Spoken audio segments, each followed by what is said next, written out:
हमने शहर को दी एक नई पहचान, हम हैं सिंघानिया बिल्डकॉन।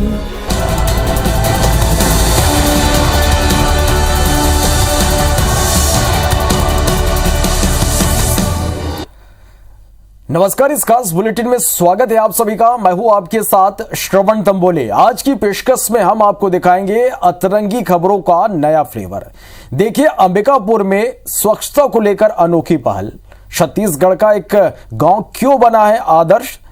नशे के खिलाफ अभियान चलाने वाला एक खास गांव, मंडला के महिला समूह की अनोखी पहल और बालोद का एक चमत्कारी जलकुंड। तो शुरू करते हैं आज की अतरंगी खबरें।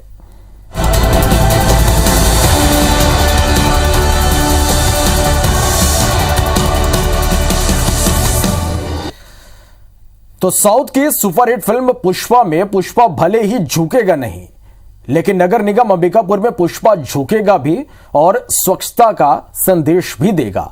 स्वच्छता में अव्वल आने के लिए अंबिकापुर नगर निगम ने एक अनोखा तरीका अपनाया है। दरअसल नगर निगम ने फिल्म पुष्पा के डायलॉग में झुकेगा नहीं की तर्ज पर शहर की दीवारों पर स्लोगन लिखवाया है। इस स्लोगन के जरिए नगर निगम जनता को स्वच्छता का संदेश देने की कोशिश में है। आइए जानते हैं क्या है पूरी खबर।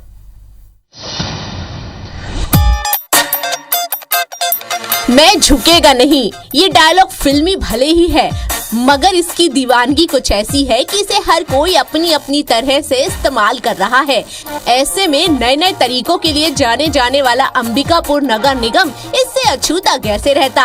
यही कारण है कि अंबिकापुर नगर निगम ने इस स्लोगन के जरिए स्वच्छता का संदेश देने की कोशिश की है। दरअसल अंबिकापुर नगर निगम ने स्वच्छता सर्वेक्षण 2022 के लिए इस स्लोगन का इस्तेमाल किया है और जगह जगह स्लोगन लिखे जा रहे हैं, जिसमें सार्वजनिक जगहों पर ना थूकने के साथ ही ना झुकने की बात कही गई है। लेकिन जहां पर कचरा दिखेगा वहां पर ना सिर्फ झुककर कचरा उठाने की बात कही गई, बल्कि उसे डस्टबिन में डालने का भी संदेश दिया गया है। इसके पीछे नगर निगम की मंशा यही है कि लोगों के बीच स्वच्छता के प्रति अलख जगाई जा सके, ताकि शहर स्वच्छ हो सके और फिर से एक बार अंबिकापुर नगर निगम देश में अपनी पहचान साबित कर सके। कोई भी स्लोगन जो फेमस होता है तो उसको फेमस करने के लिए और उसको लोग अच्छे से कैचअप भी करते हैं। तो इस तरीके से हम स्वच्छता में हर तरीके से काम करना चाह रहे हैं। और इसमें जो हमारे स्लोगन्स हैं और हमारे सम्मानित महिलाओं को, बहनों को, दीदियों को जो जोड़ने का जो हमारा शुरू से तारतम्य रहा है, और निश्चित तौर पे शहर को यहाँ तक पहुँचाने में हमारे स्वच्छता दीदियों का ही सबसे बड़ा हाथ रहा है। तो हम लोग सभी को जोड़ के, स्पेशली हमारी बहनों को, माताओं को, बहनों को, सभी को जोड़ के हम अंबिकापुर को नंबर 1 करना चाहते हैं।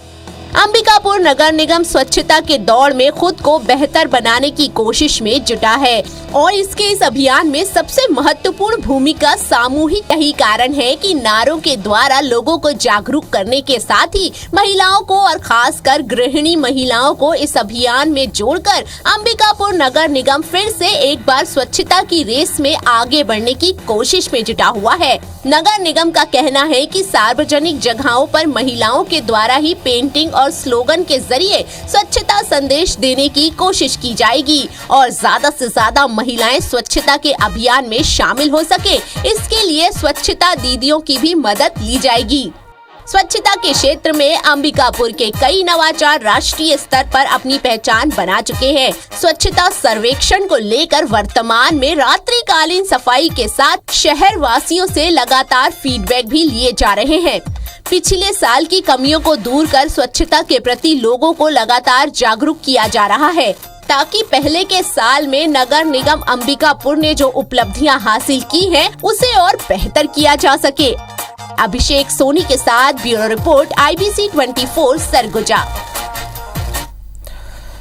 सरायपाली के गांव में लोग एक दूसरे से प्यार करते हैं, जरूरत पड़ने पर मदद करते हैं और सामूहिक सहमति के लिए फैसले का सम्मान भी करते हैं। वहीं पर्यावरण के प्रति प्रेम तो ऐसा है कि हर घर के सामने एक पेड़ लगा है। स्वच्छता गांव में हर ओर ऐसी है जिसे देखकर हर कोई हैरान हो जाए। अपनी तमाम खूबियों से अब ये गांव चर्चाओं में है। देखिए रिपोर्ट।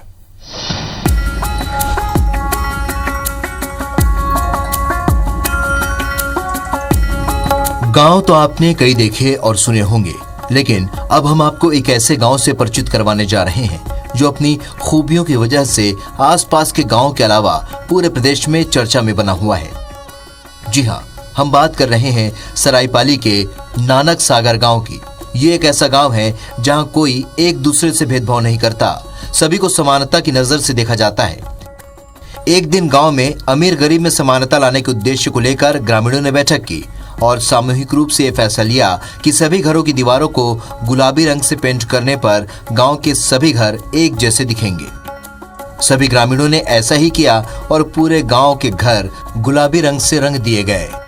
ग्रामीणों का मानना है कि इससे एक रूपता आएगी और किसी को भी हीन भावना महसूस नहीं होगी। सामने में 2 अशोक का वृक्ष रहता है तो उसको कहते हैं बंगला कहते हैं।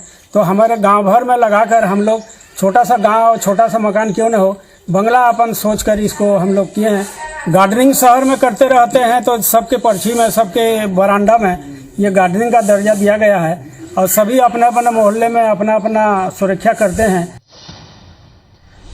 गांव में हिंसा के लिए भी कोई जगह नहीं है। कोई विवाद होता है तो सामूहिक रूप से मीटिंग कर मामले को सुलझाया जाता है। इतना ही नहीं, यहाँ हिंसा ना हो इसलिए पंच सरपंच का चुनाव भी हमेशा निर्विरोध होता है। सामूहिक फैसले को हर कोई स्वीकार करता है। गांव में एकता इसलिए है, गांव का बात माना हर पब्लिक, हर महिला सब मानते हैं बुजुर्ग लोगों का। इसीलिए गांव में एकता, अनेकता में एकता बना हुआ है।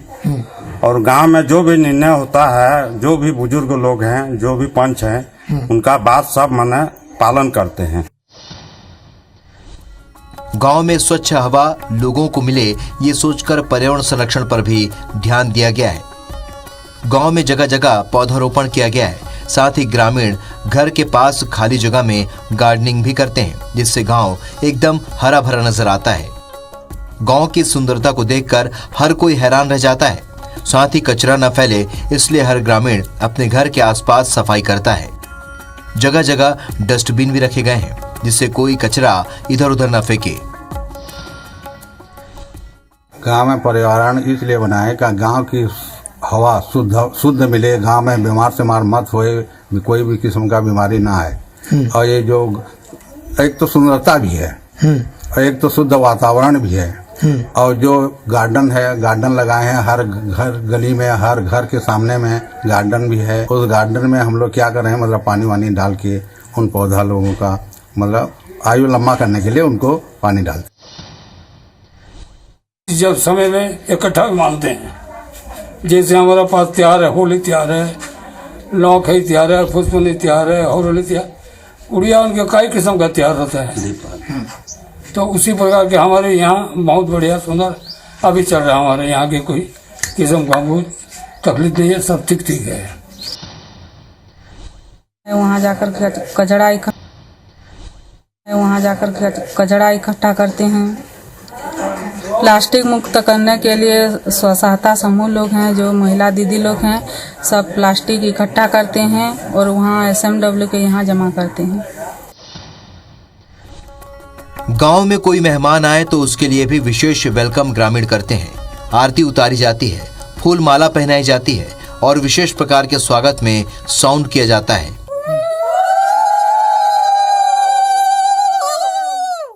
जिसे देखकर आने वाला गेस्ट मंत्रमुग्ध हो जाता है।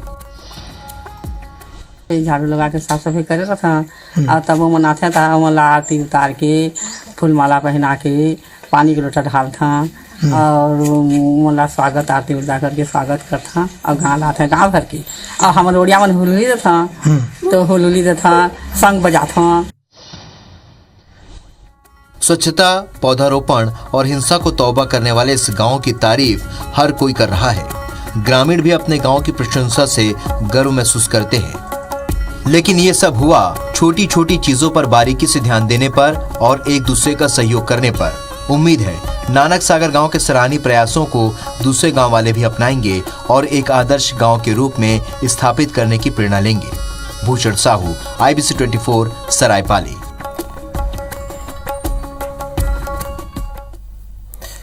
चलिए बढ़ते हैं आगे। सुबह का अखबार खोलते हैं तो हमारे आसपास चोरी, डकैती, नशे की घटनाएं आम नजर आती हैं, लेकिन आज आपको सरायपाली के बरडी गांव लिए चलते हैं, जहां हिंसा और नशे से लोगों ने तौबा कर ली है और लोग आदर्श जिंदगी बसर कर रहे हैं। गांव में इतनी खूबियां हैं कि आसपास के गांव के ग्रामीण भी प्रेरणा ले रहे हैं। आखिर क्यों है इस गांव की इतनी चर्चा, देखिए इस रिपोर्ट में।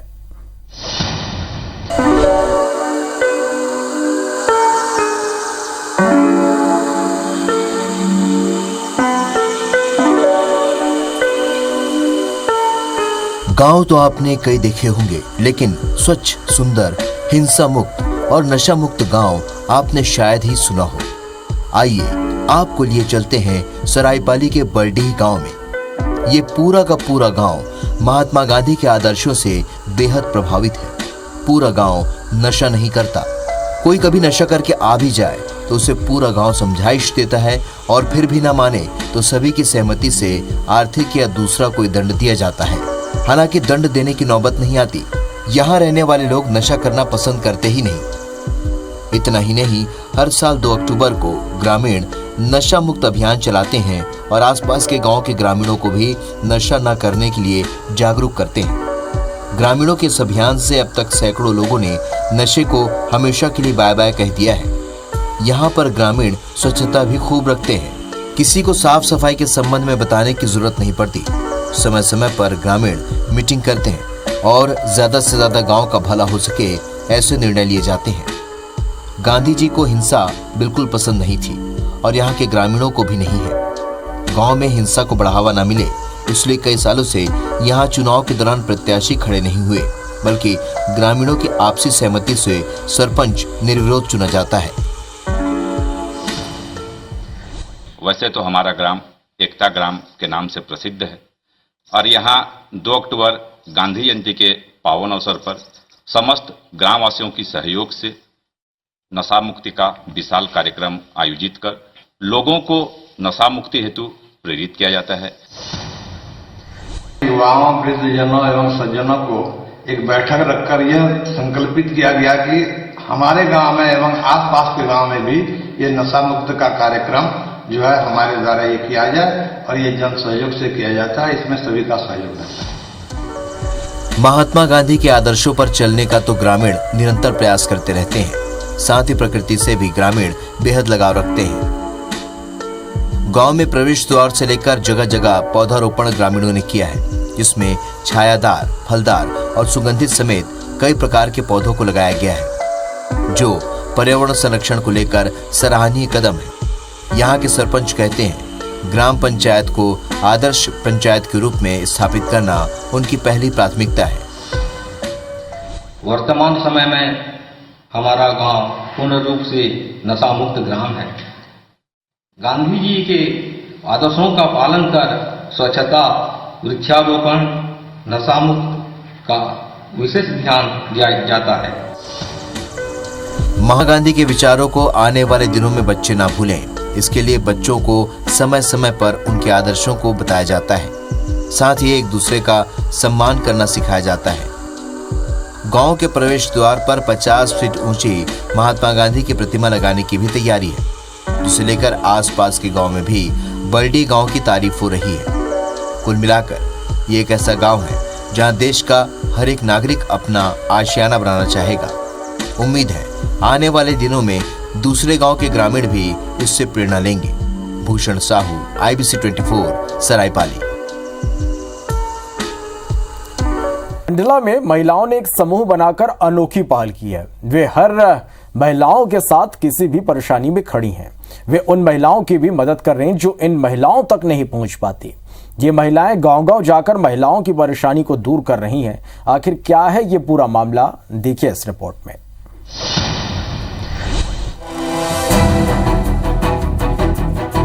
महिलाओं के संरक्षण और मदद के लिए सरकार योजनाओं के जरिए कई तरह के प्रयास करती रहती है, लेकिन जमीनी हकीकत में महिलाओं को उस स्तर तक की मदद नहीं मिल पाती जो मिलनी चाहिए। लेकिन मंडला जिले के निवास इलाके में एक महिला संगठन ने वो कर दिखाया है जो कल्पना से कम नहीं है। दरअसल विभिन्न समस्याओं से परेशान होने वाली महिलाओं ने एक महिला समूह बनाया है। इस महिला समूह ने महिलाओं की किसी भी प्रकार की मदद के लिए लोक अधिकार केंद्र खोला है। यहाँ आने वाली परेशान महिलाओं के लिए ये केंद्र वरदान से कम नहीं है।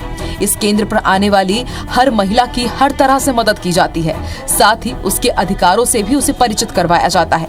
इतना ही नहीं, महिला समूह की महिलाएं गांव-गांव जाकर चौपाल लगाती हैं और महिलाओं की समस्याएं सुनती हैं और समस्याओं का कैसे निराकरण होगा ये भी बताती हैं। साथ ही जरूरत पड़ने पर महिलाओं के साथ समस्या से संबंधित विभाग के दफ्तर तक जाती हैं और महिलाओं की मदद करती हैं, वो भी बिल्कुल मुफ्त। ये महिलाएं घरेलू समस्या से लेकर ग्राम पंचायत की समस्या, पैन कार्ड, बिजली बिल समेत दूसरे मामलों को लेकर होने वाली समस्याओं का आसानी से निपटारा कर देती हैं। क्योंकि जो मैं घर से ही पहले से ही प्रताड़ित थी, इस तरह से मेरे मन में विचार आई कि मेरे जैसे गांव में या ब्लॉक में या मंडला जिले में कितने ऐसी महिलाएं होंगी जो इस तरह से मेरे जैसे प्रताड़ित हैं। हमारे ज़मीन पे हमारे परिवार की कब्जा थी, तो हमें प्रशिक्षण हुई और उस प्रशिक्षण में हम अपने हक अधिकार के बारे में जाना। लोक अधिकार केंद्र के जरिए महिलाओं की मदद आज गांव-गांव तक हो रही है। अब तक करीब 3410 मामलों में से 3065 केस का महिलाएं निपटारा कर चुकी हैं, जिसकी चारों ओर चर्चा है। दूसरे इलाके के लोग लोक अधिकार केंद्र को लेकर जानकारी हासिल करने भी पहुंच रहे हैं। इस केंद्र की कलेक्टर साहिबा भी तारीफ कर रही हैं। उन्होंने इस पहल को आगे बढ़ाने की भी बात कही है। ये हुआ कि आजीविका मिशन के माध्यम से इनके क्षमता वर्धन छोटे छोटे प्रशिक्षण हुए, जिसमें हमारा जेंडर प्रशिक्षण था और प्रशिक्षणों के माध्यम से इनका क्षमता वर्धन हुआ। इन्होंने उससे अपने हक अधिकारों को जाना और हक अधिकारों को जानते हुए उनको ये लगा कि नहीं, इनके लिए भी अपना ऐसा कोई मंच होना चाहिए जहाँ पे ये अपनी बात को बहुत आसानी से रख पाएँ। इस समिति के माध्यम से ये फ़ायदा हो रहा है कि जो हमारे जिसको हम बोलते हैं door to door delivery of public services, वो संभव हो पा रहा है और ये एक अनुकरणीय पहल है। और आशा और अपेक्षा है कि बाकी भी ब्लॉक्स, विशेषकर जो और हमारे दूरस्थ के ब्लॉक्स हैं जो हेडक्वार्टर से और दूर हैं, उन ब्लॉक्स में भी इस तरह के हमारे एसएचजी की दीदियों का सहयोग लेते हुए इस कार्य को और आगे बढ़ाया जाए। लोक अधिकार केंद्र के जरिए मदद करने वाली महिलाएं आज दूसरे महिलाओं की निःशुल्क मदद करती हैं। आपको जानकर हैरानी होगी कि इनको सरकार की ओर से भी कोई राशि नहीं मिलती, लेकिन मदद के रूप में इन्हें आजीविका मिशन की ओर से सिर्फ एक कमरा ही मिला है। कभी खुद पीड़ित रही ये महिलाएं अब दूसरी महिलाओं का सहारा बनने के साथ उनके आंसू भी पोंछ रही हैं, साथ ही दुआएं भी कमा रही हैं। सरकार इनके इस कदम को सराहने के साथ इस तरह के केंद्र दूसरी जगह भी खोलने का प्लान कर रही है। उम्मीद है आने वाले दिनों में इस तरह के और केंद्र खुलेंगे और गांव-गांव तक महिलाओं की हर तरह से मदद संभव होगी। चंद्रेश खरे के साथ bureau report, IBC 24 Mandla. Balod जिले के डौंडी ब्लॉक में एक ऐसा प्राकृतिक जल कुंड है जहां पूरे 12 महीने साफ पानी रहता है। इस कुंड के पानी की कई खूबियां मानी जाती है। ऐसी मान्यता है कि कुंड के पानी से किसी भी तरह का चर्म रोग दूर हो जाता है।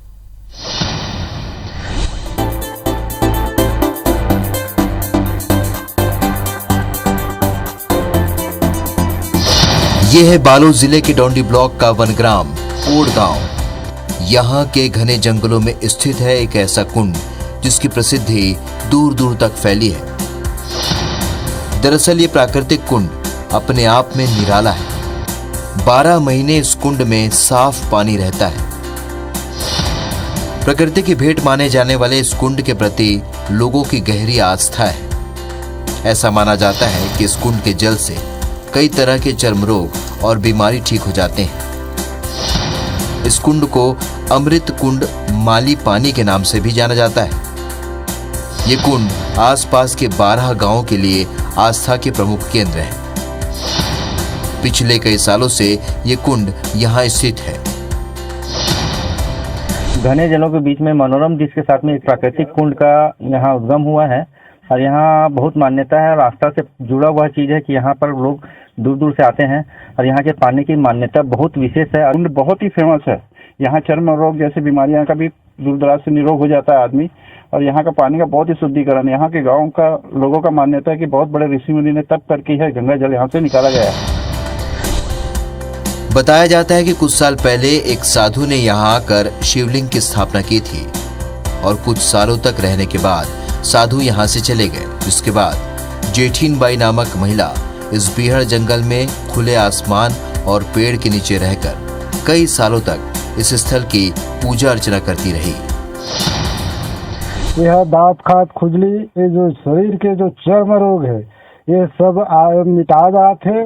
ये दूर दराज के आदमी मन भी जानकारी ये हो है कुंड माली पानी के बारे में और कुछ अपना जानकारी है, वह पहले बहुत पुराना है। समय के साथ ग्रामीणों ने इस कुंड का जिम्मा अपने हाथों में ले लिया। ऐसा माना जाता है कि इस कुंड के जल से कई तरह के चर्म रोग और बीमारी ठीक हो जाते हैं। इस कुंड के जल की चर्चा दूर दूर तक है, इसलिए दूर दूर से लोग बड़ी श्रद्धा के साथ इस बीहड़ जंगल में आते हैं और इस कुंड के जल में कोई स्नान करता है तो कोई अपने शरीर पर छिड़क कर ही अपने आप को धन्य मान लेता है। Mohandas Manikpuri, IBC 24, Balod.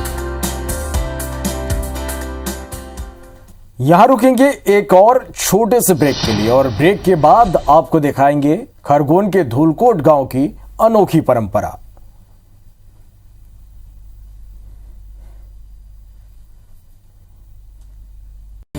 Gold update is brought you by jewellers Anoop Chand Bhansali.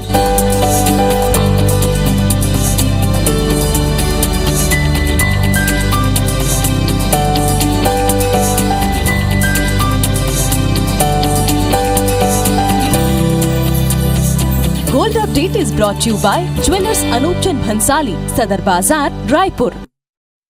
नमस्कार, बहुत बहुत स्वागत है आप सबका IBC 24 नारी रत्न सम्मान 2022 में। हम ऐसी ही महिलाओं से रूबरू होने जा रहे हैं जिन्होंने अपने बूते समाज में बदलाव का। आपको और आपकी पूरी टीम को बहुत बहुत बधाई और शुभकामना देती हूं कि आप इसी तरह से हर क्षेत्र में काम करते रहें। गोल्ड फ्रोजन फूड प्रेजेंट नारी रत्न सम्मान 2022 देखिए आज रात 8 बजे IBC 24 पर।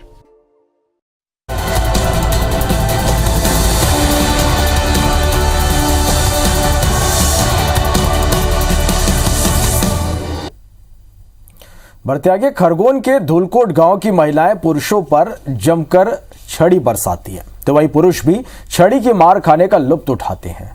जी हां, दरअसल मध्य प्रदेश में एक अनोखी परंपरा है जहां पुरुषों की टोली खंबे पर चढ़कर गुड़ तोड़ती है और युवतियां छड़ी बरसाती हैं। मार सहकर भी पुरुष गुड़ की मिठास हासिल करने की पूरी कोशिश करते हैं। तो आइए जानते हैं आखिर मध्य प्रदेश के आदिवासी समाज की मार खाने वाली ये अतरंगी परंपरा क्या है।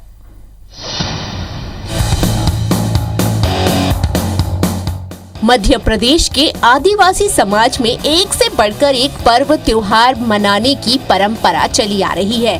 बीते दिनों भगोरिया पर्व खत्म हुआ तो अब यहाँ गुड़ तोड़ने की परंपरा निभाई गई, जिसमें गुड़ तोड़ने वाले युवाओं की टोलियों पर युवतियाँ लाठियाँ बरसाती हैं। यहाँ पूजा अर्चना के बाद तेल से नहाए हुए करीब 20 फीट की ऊंचाई वाले एक खंबे पर गुड़ और चने को लाल रंग के कपड़े में लपेटकर बांधा जाता है। आदिवासी भिलाला समाज की मूल संस्कृति से जुड़ा हुआ त्योहार है। यह हर तीसरे वर्ष गुड़ पर्व के रूप में, हाँ मतलब एक साल मोहना में मनता है और दूसरे साल यहाँ पर मनता है। विगत 100-150 साल से यह परंपरा चली आ रही है। होलिका दहन के ठीक 7 दिन बाद सप्तमी पर यहाँ आसपास के लगभग 20 से 25 हज़ार पब्लिक आती है, अपने आप आती है, उनको कोई बुलाया नहीं जाता। उनकी प्राचीन ऐसी मान्यता है कि यह जो पर्व है यह होलिका उत्सव के पर्व के रूप में मनाया जाता है। भिलाला समाज की संस्कृति का यह त्योहार है। 125 साल पुरानी और अनोखी परंपरा का भिलाला आदिवासी समाज आज भी निभाते आ रहे हैं। कोरोना काल के 2 साल बाद हुए इस आयोजन को देखने के लिए करीब 50,000 से भी अधिक लोगों ने पहुंचकर लुत्फ उठाया। 2 साल में एक बार आने वाले इस बड़े आयोजन में हिस्सा लेने के लिए आदिवासी समाज के लोग बड़ी संख्या में ढोल और मंदार लेकर पहुंचते हैं, जो दिन भर ढोल और मंदार की थाप पर थिरकते दिखाई देते हैं। आयोजन में इस क्षेत्र के जनप्रतिनिधि और गणमान्य जन भी शामिल होते हैं। शशिकांत शर्मा के साथ ब्यूरो रिपोर्ट IBC 24 खरगोन।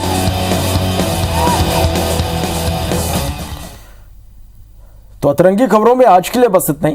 नमस्कार।